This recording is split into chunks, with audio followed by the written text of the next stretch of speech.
जय श्रीराम. आज श्रीरामचरितमानस भाग 190. रामे चित्तलयः सदा भवतु मे, भो राम मामुद्धर.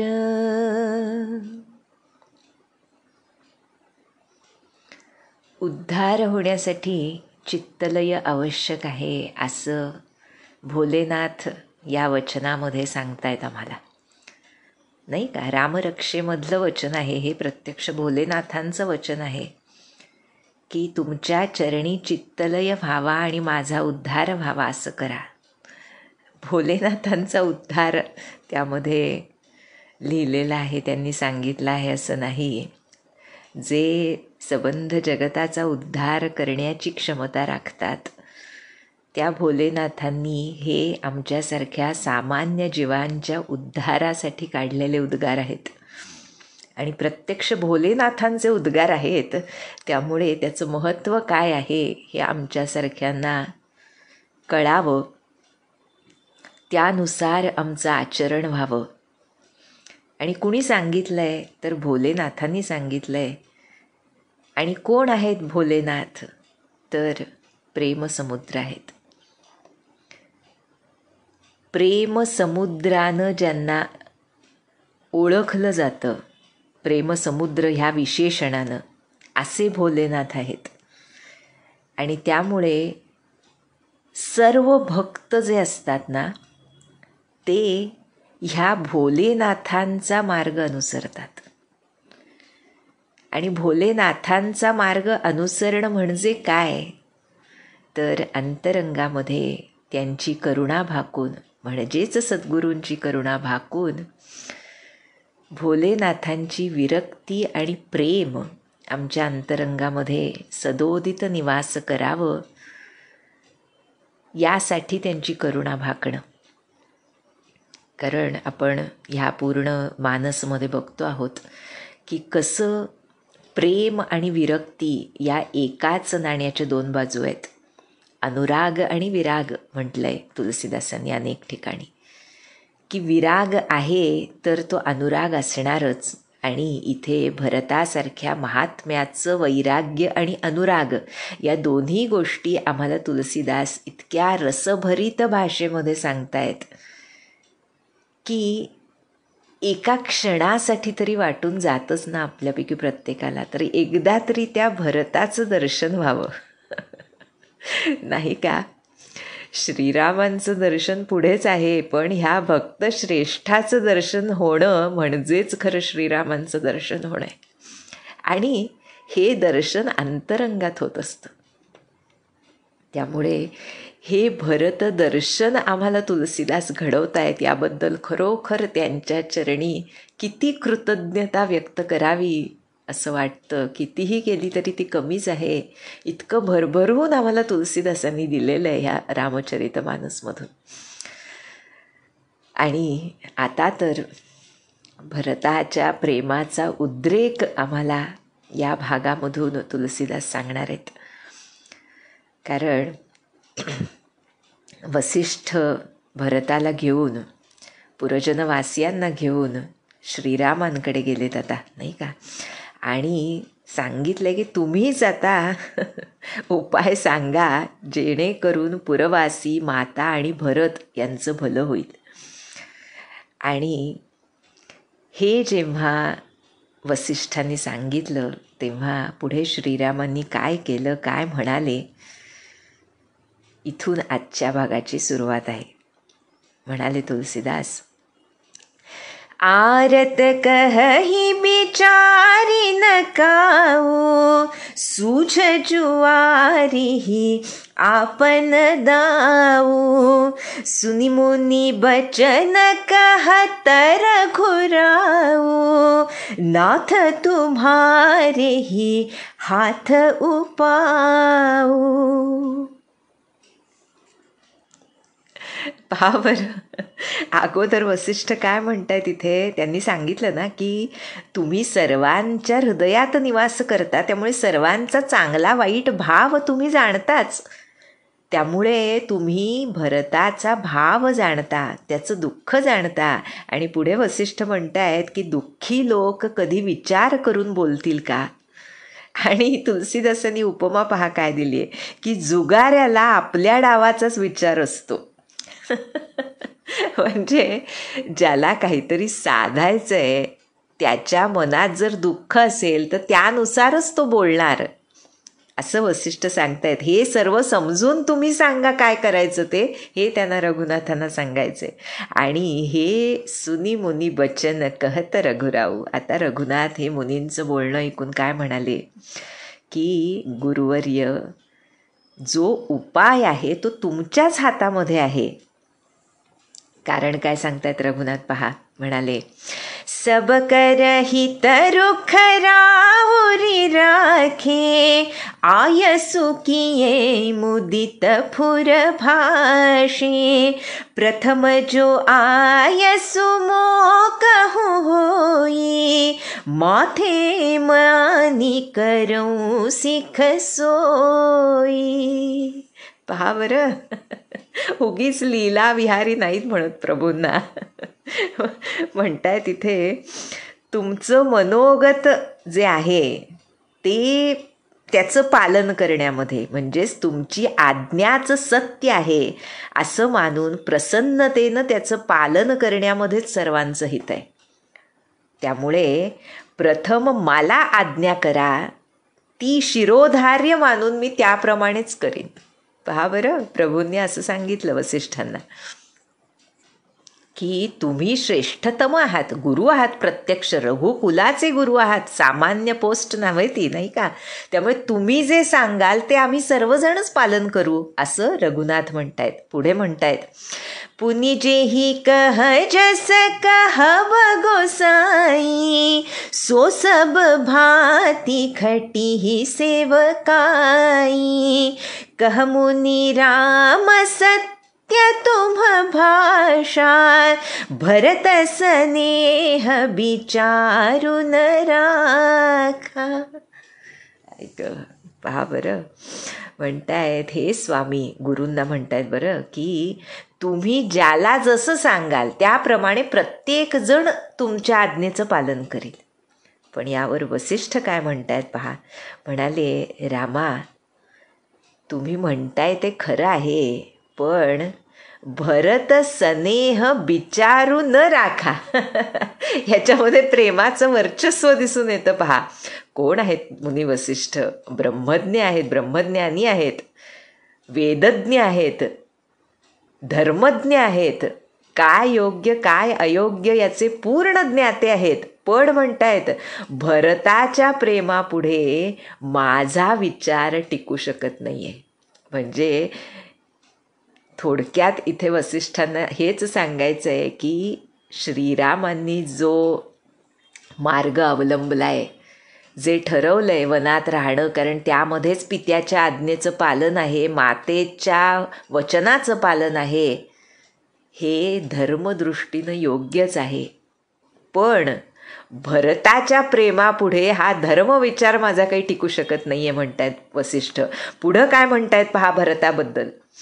तेही ते कहू बहोरी बहोरी, भरत भगती बस भैमती मोरी, मोरे जान भरत रुचि राखी, जो की जिय सो शुभ शिव साखी.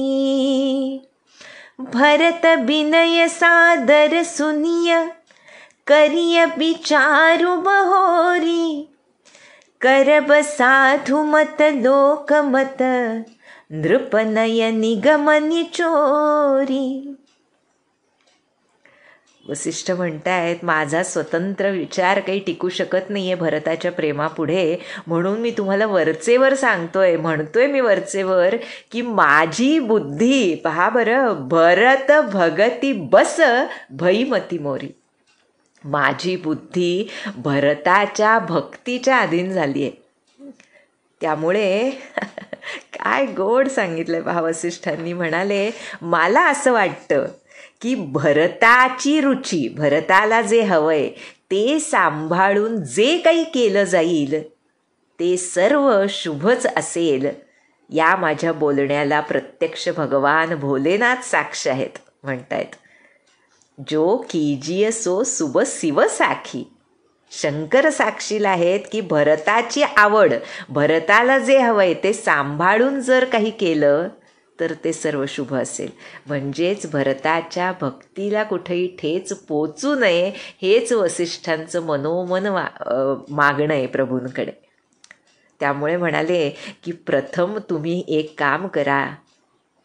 रामांना सांगतायत की भरताची विनंती जी आहे ती आदरपूर्वक ऐकून घ्या, त्यावर विचार करा आणि त्यानंतर जे काही साधुमत, लोकमत, नृपनय, निगम निचोरी, की साधुमत जे असेल, लोकमत जे असेल, जी काही राजनीतीप्रमाणे जे योग्य असेल आणि वेदांचं जे प्रमाण असेल त्याप्रमाणे तुम्ही निर्णय घ्या. पहा बरं, म्हणजे भरताच्या भक्तीपुढे प्रत्यक्ष वसिष्ठांनी हात टेकलेत. धर्म फक्त एकाच ठिकाणी हात टेकतो, प्रेमापुढे. उगीच भगवंत म्हणाले नाहीत सर्व धर्मान परित्यज्य मामेकम शरणं व्रज. जो प्रेमानं मला एकाला शरण येईल, सर्व धर्मांचा त्याग करून त्याचं सर्व पाप मी विमोचन करतो. हे ह्यामुळे आहे की धर्म जो आहे, नीती धर्माची बंधनं जी आहेत ती सर्व कशामुळे घालावी लागली आहेत वेदांना, साधू संतांना, ऋषीमुनींना? प्रेमाचा अभाव जिथं असतो तिथं बंधन घालावं लागतं. जिथं शुद्ध प्रेम असतं तिथं बंधनाला स्थान नसतं. अगदी साधं उदाहरण द्यायचं तर आपण एका देशामधून दुसऱ्या देशाला जाताना सुद्धा आम्हाला व्हिसा, पासपोर्टसारखी साधनं लागतात. त्याशिवाय, त्या बंधनाशिवाय आम्ही तिथं जाऊ शकत नाही. एक मोठे लेखक आहेत, ते म्हणतात जोपर्यंत हे बंधन आहे तोपर्यंत राष्ट्रामधल्या प्रेमाची वल्गना कशाला करावी. खरंच आहे नाही का? म्हणजे आता ते योग्य अयोग्य सामाजिक दृष्ट्या तो आपला मुद्दा नव्हे, आपण फक्त परमार्थ दृष्टीनं बघतोय. पण जिथं प्रेमाचा अभाव आहे तिथं बंधन घालावं लागतं. जिथं शुद्ध प्रेम आहे तिथं बंधनाला स्थान नसतं. त्यामुळे वसिष्ठ म्हणतायत भरताच्या प्रेमापुढे माझ्या धर्माच्या बंधनानं हात टेकलेत, मी काही करू शकत नाही. त्यामुळे त्याचं हित होईल, त्याच्या मनाला आनंद होईल असं तुम्ही करा, असं स्पष्टच एक प्रकारे वसिष्ठांनी सांगितलंय. आणि आता प्रभू श्रीरामांचं भरतावरचं प्रेम पहा, कशामुळे आनंद झाला बघा त्यांना. म्हणतायत गुर अनुरागो भरत पर देखी, राम हृदय आनंदु विशेषी, भरत ही धर्म धुरंधर जानी, निज सेवक तन मानस बानी, बोले गुर आयस अनुकूला, बचन मंजू मृदु मंगल मूला, नाथ सपथ पितु चरण दोहाई, भयउन भुवन भरत सम भाई. म्हणतायत गुरूंचं भरतावरचं प्रेम बघून पहा बरं, श्रीरामांना विशेष आनंद झाला. गुर अनुरागो भरत पर देखी, राम हृदय आनंदू विशेषी. कसं असतं पहा, आपलं प्रेम ज्याच्यावर असतं ना त्याच्यावर अजून कुणाचं प्रेम असलं की खूप आनंद होतो. म्हणजे खरंच ती व्यक्ती प्रेमास पात्र आहे याबद्दल आपला आनंद द्विगुणित होत असतो.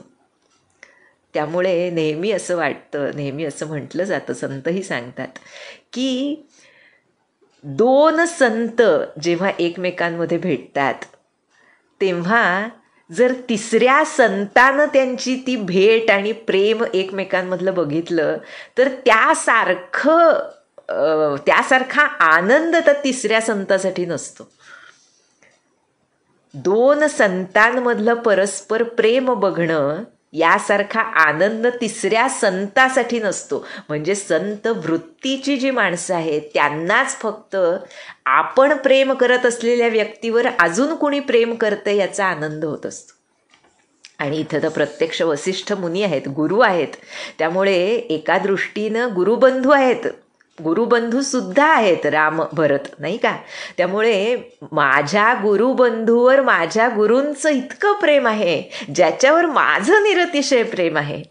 यामुळे श्रीरामांच्या मनाला खूप आनंद झाला. आणि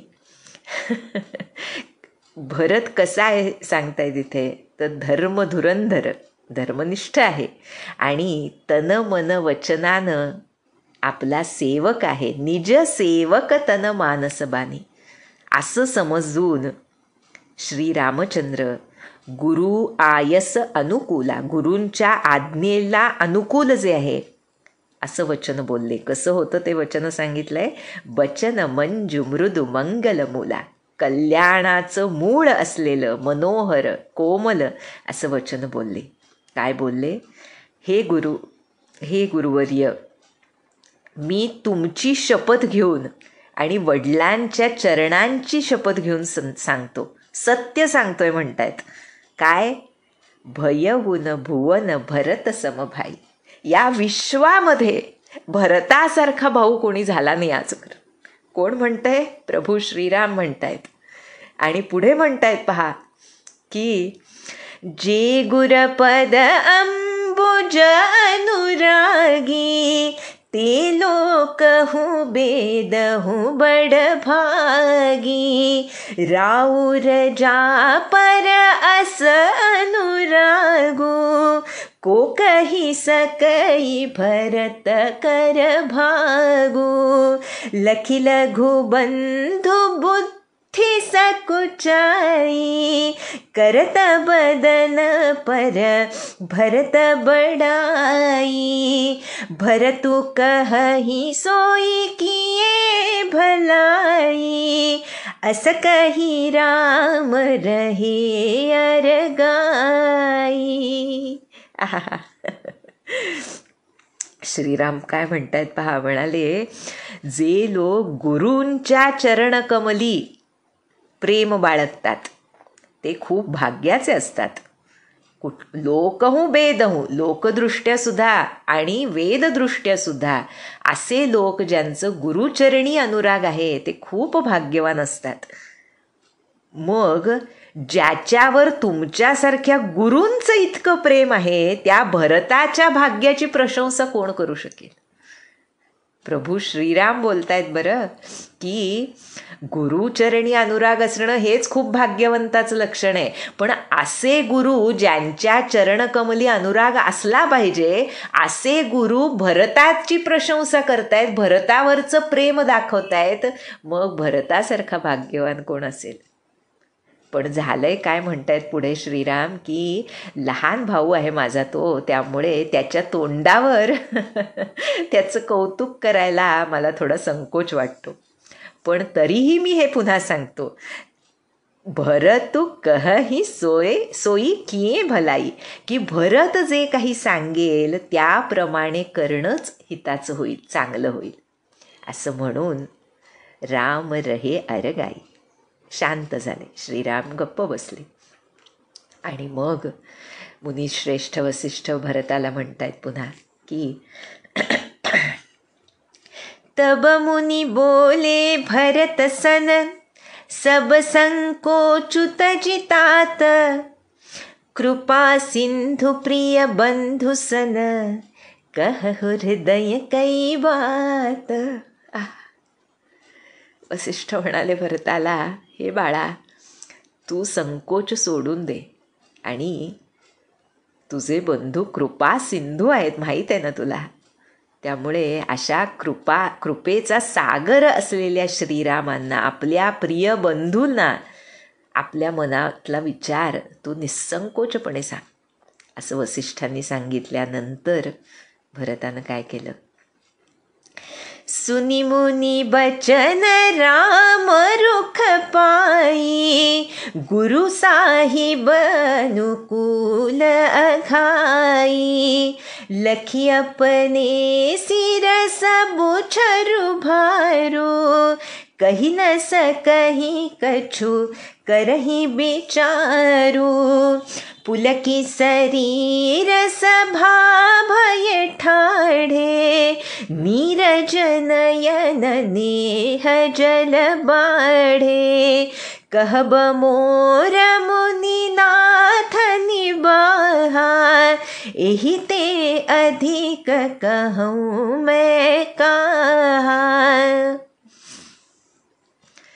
वसिष्ठांचं बोलणं ऐकलं भरतानं आणि राम रुख पायी. काय गोड पहा कसं.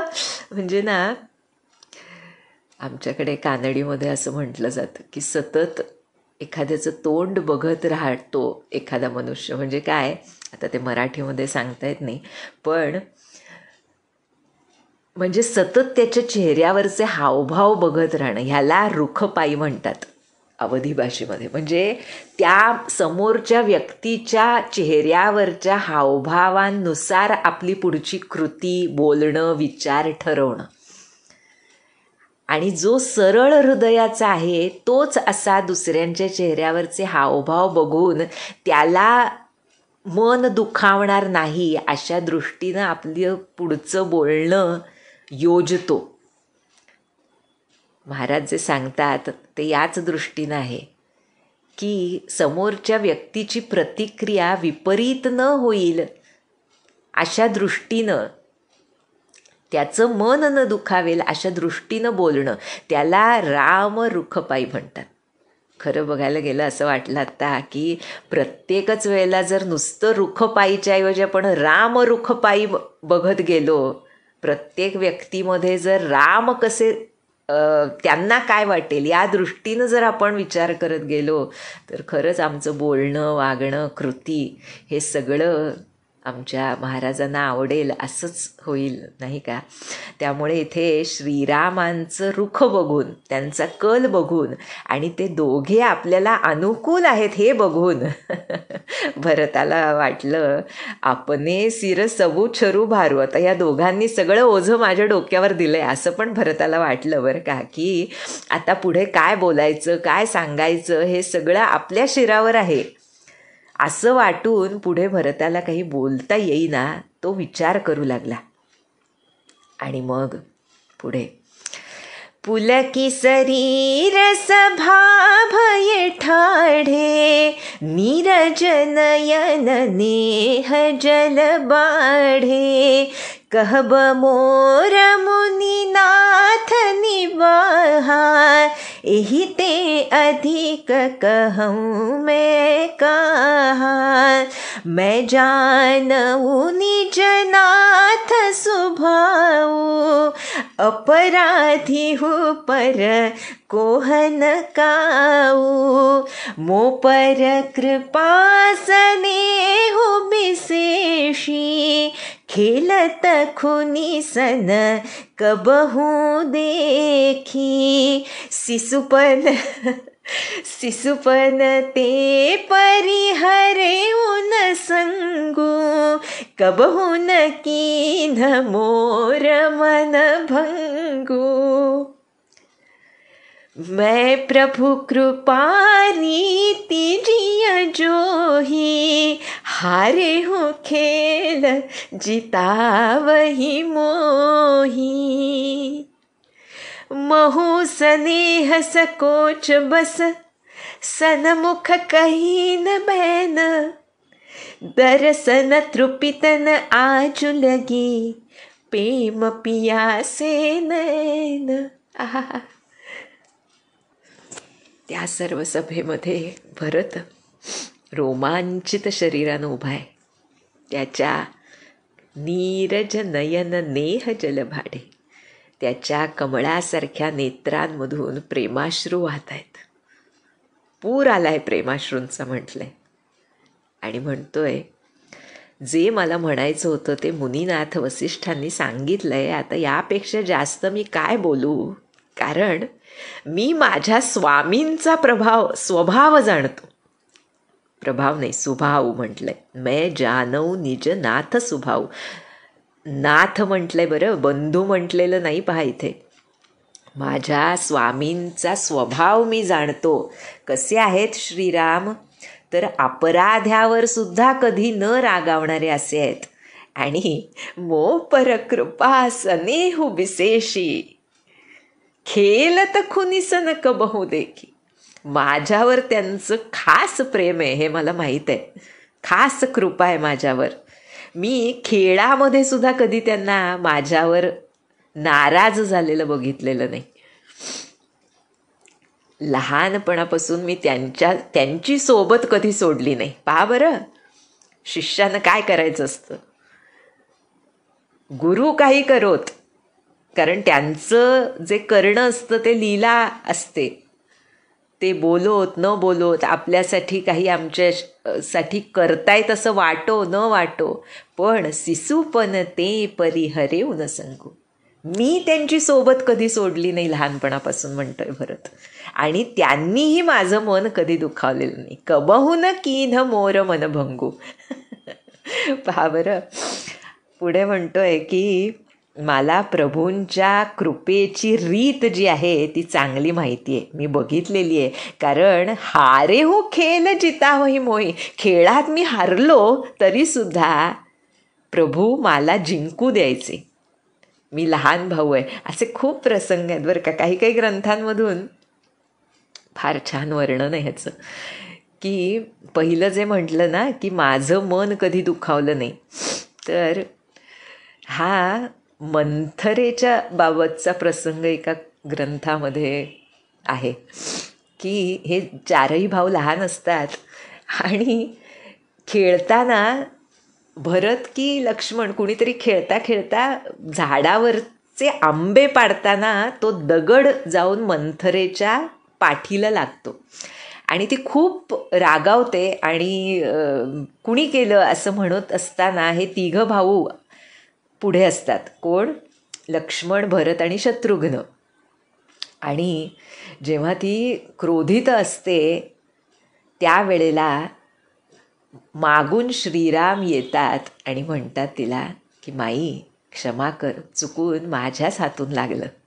आणि भरत शत्रुघ्न लहान असतात, त्यामुळे ते राम भैयानी सांगितल्यानंतर त्याला काही बोलत नाहीत.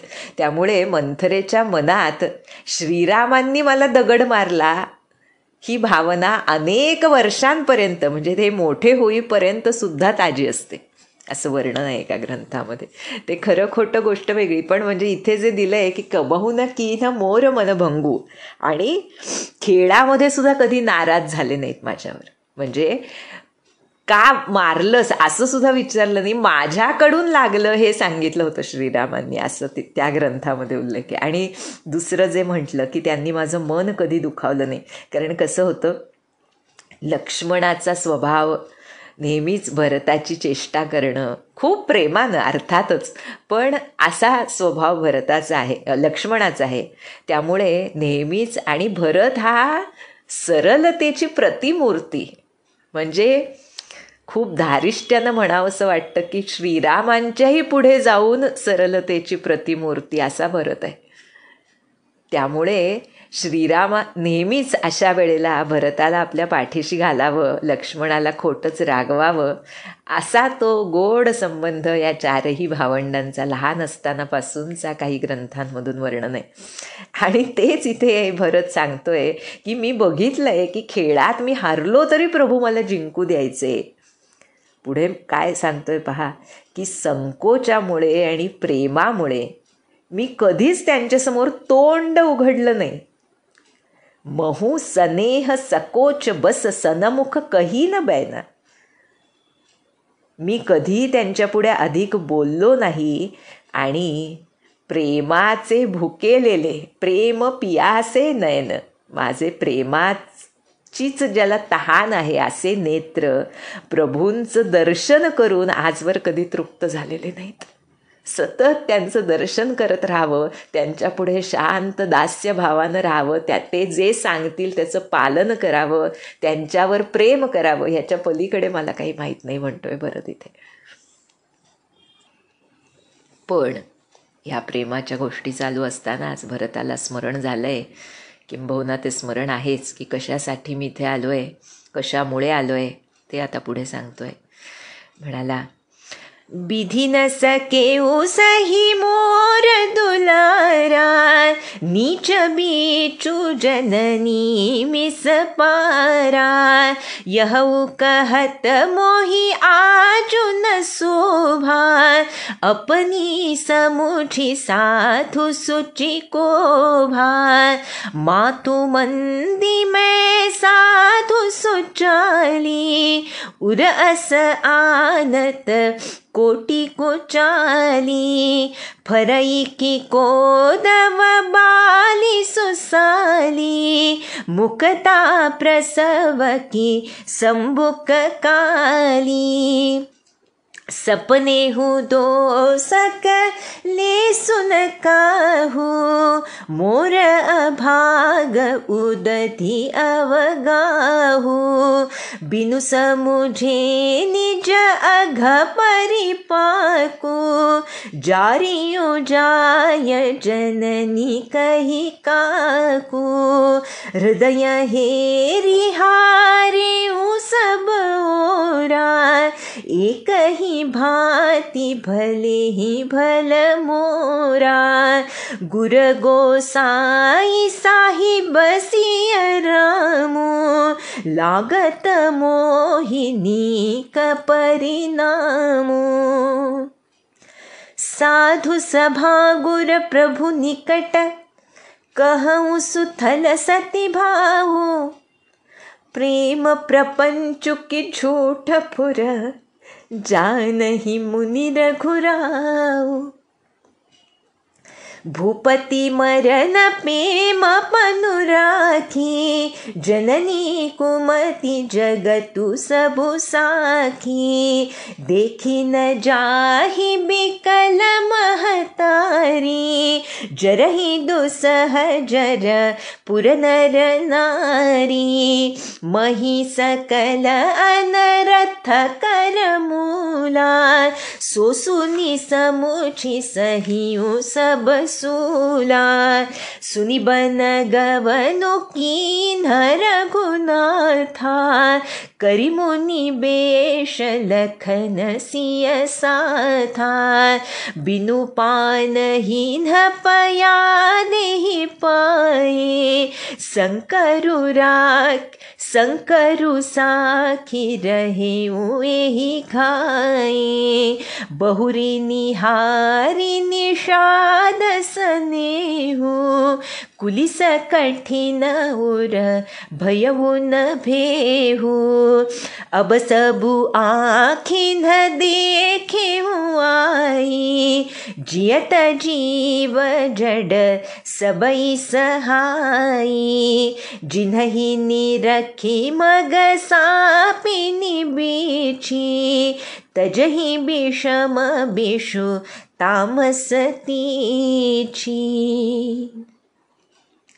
तेई रघुनंदनु लखनु सिय, अनहित लागे ज्याही, तासु तनय तजि दुसह दुख, दयु सहावै काही, सुनियति बिकल भरत बरवानी, आरती प्रीति विनय नस सानी, शोक मगन सब सभाख भारू, मनहु कमल बन परेउ तुसारू, कही अनेक विधि कथा पुरानी, भरत प्रबोधु कीन्ह मुनि ज्ञानी, बोले उचित बचन रघुनंदु, दिनकर कुल कैरव बन चंदु। आपलं श्रीरामांवरचं प्रेम कसं आहे आणि श्रीरामांचं माझ्यावरचं खास प्रेम कसं आहे याबद्दल बोलल्यानंतर भरत म्हणतोय, हे सगळं खरं, पण विधात्याला श्रीरामांचं माझ्यावरचं प्रेम सहन झालं नाही.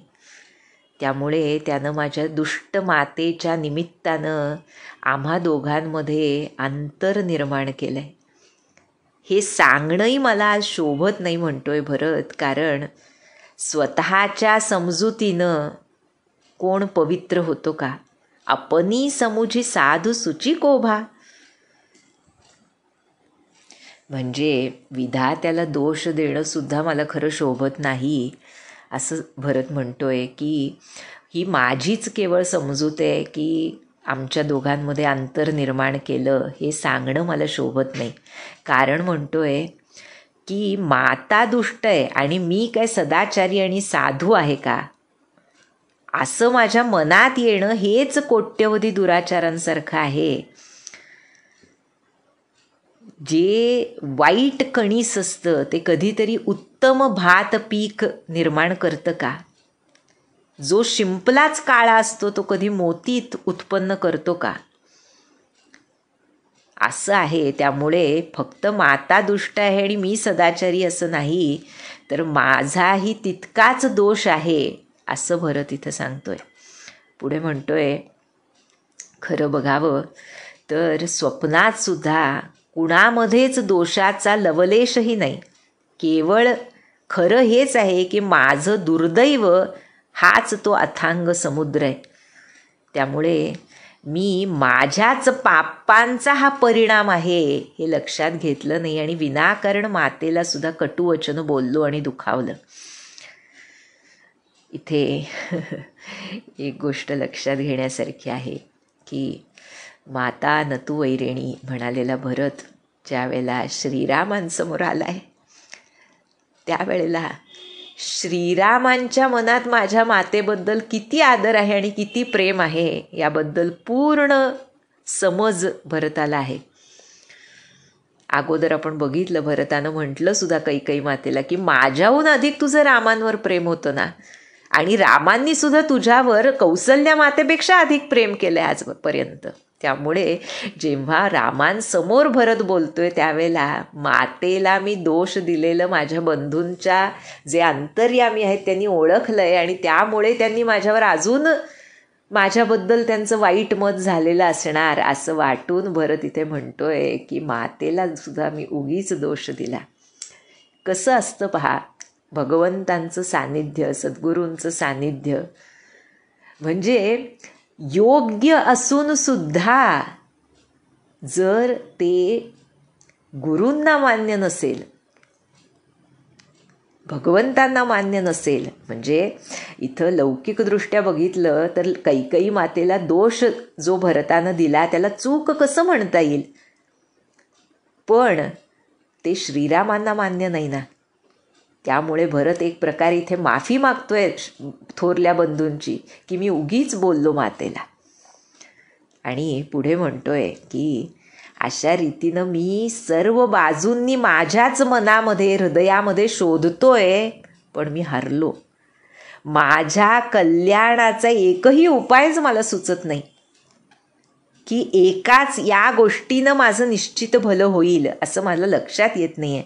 फक्त एक गोष्ट मात्र माझ्या मनानं घेतली आहे, निश्चितपणे मला माहीत आहे. म्हणतो काय बरं, तर माझे गुरु जे आहेत, गुर गोसाई साहिब सिय रामो, माझे गुरु सर्व समर्थ आहेत आणि साहिब सिय रामो, काय गोड शब्द वापरलाय पहा, की माझे साहेब, माझे स्वामी कोण आहेत, सीताराम हे माझे स्वामी आहेत.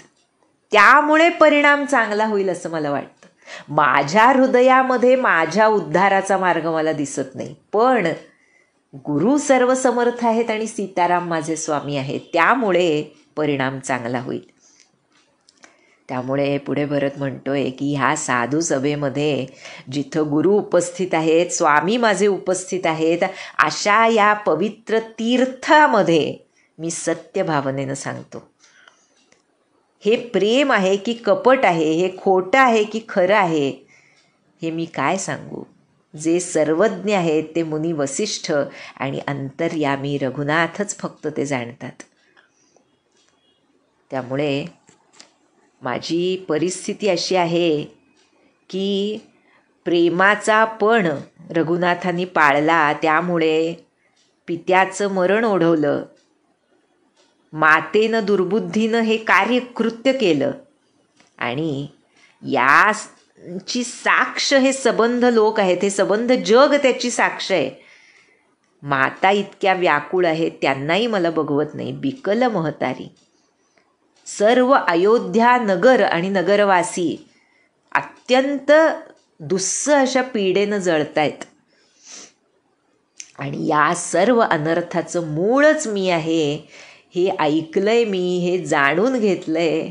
तेव्हापासून दुःखच भोगतोय फक्त. माझे रघुनाथ, माझा लक्ष्मण आणि माझी वहिनी सीता मुनिवेश धारण करून अनवाणी पायी वनात गेले. हे ऐकून सुद्धा भगवान शंकर साक्षीला आहेत की असा हा घाव या हृदयावर झेलून सुद्धा मी जिवंत राहिलो. निषाद राजाचं असं अकृत्रिम प्रेम बघूनही माझं हे वज्राहून कठोर हृदय विदीर्ण का झालं नाही. आणि आता इथं आल्यावर तर हे सर्व मी डोळ्यांनी बघतोय. हा माझा जड जीव जिवंत राहून असाच मला त्रास देणार. ज्यांना बघितल्यावर काय गोड आहे पहा, की ज्यांना बघितल्यावर रस्त्यामधले साप विंचू सुद्धा आपलं विष आणि क्रोध सोडून देतात, असे रघुनंदन लखन सीता जिला शत्रू वाटले त्या कैकईचा मी पुत्र आहे. त्यामुळे मला सोडून हे दुःख दुसऱ्या कुणाला बरं त्रास देणार. अशी व्याकुळता न राहून भरतानं आपल्या बंधूंसमोर प्रकट केली आणि त्याचं ते दुःख, प्रेमानं भरलेली वाणी, त्याचा विनय आणि नीती यानं भरलेली वाणी ऐकून सर्व लोक शोकमग्न झाले. सगळ्या सभेमध्ये दुःख पसरलं, विषाद पसरला. जणू कमल वनावर हिमपात व्हावा तसे सर्वांचे चेहरे झाले. यानंतर ज्ञानी मुनी वसिष्ठांनी अनेक कथा सांगून, प्राचीन कथा म्हणजे या संदर्भातल्या ज्या काही कथा, की कसं विधाता वेगवेगळ्या प्रकारे मनुष्यांची परीक्षा घेत असतो मानवदेहात आल्यानंतर, याबद्दलच्या कथा वसिष्ठांनी सांगितल्या. तिथं सर्व सभेला, मुख्यतः भरताला, आणि त्याचं समाधान केलं. आणि त्यानंतर बोले उचित बचन रघुनंदू दिनकर कुलकैरव बनचंदू. त्यानंतर सूर्य कमल रूपी वनाला प्रफुल्लित करणारे असे चंद्रमा श्री रघुनाथ सर्वांना आणि भरताला योग्य प्रकारानं समजावून सांगू लागले. आता त्यांनी काय सांगितलं, कसं सांगितलं, त्यामध्ये भरतावरचं अवर्णनीय प्रेम कसं व्यक्त झालं ह्याचं अतिशय सुंदर वर्णन तुलसीदास करतील. ते आपण पुढच्या भागात बघूया. जानकी जीवन स्मरण. जय जय राम.